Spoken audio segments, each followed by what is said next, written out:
कोटी कोटी वंदन करतो। आज आपण या रायगडच्या पवित्र भूमीत उभे आहोत।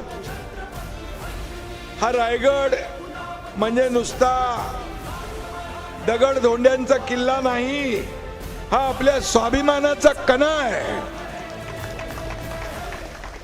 इथं उभं राहिलं की अंगावर रोमांच उभे राहतात, छाती 2-4 इंच फुगते ना, प्रेरणा मिळते नाही आल्यावर। ही शिवाजी महाराजांचं राज्याभिषेक असेल त्यावेळी 353 वर्षापूर्वी काय आनंदोत्सव असेल, काय त्यावेळची परिस्थिती असेल।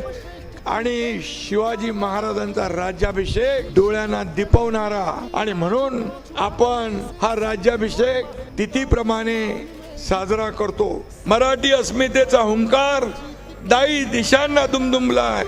बरोबर 353 वर्षापूर्वी म्हणजे आजच्या दिवशी तिथीला राजा शिवाजी महाराज याच दिवशी छत्रपती झाले, मराठी मुलकाचे राजे झाले। अख्ख्या जगावर आदर्श राजाची छाप म्हणजे महाराष्ट्रातला माणुसकी मोजण्याचं माप म्हणजे तुमचा माझा या अख्ख्या महाराष्ट्राचा बाप म्हणजे छत्रपती धैर्यशील सत्वशील धर्म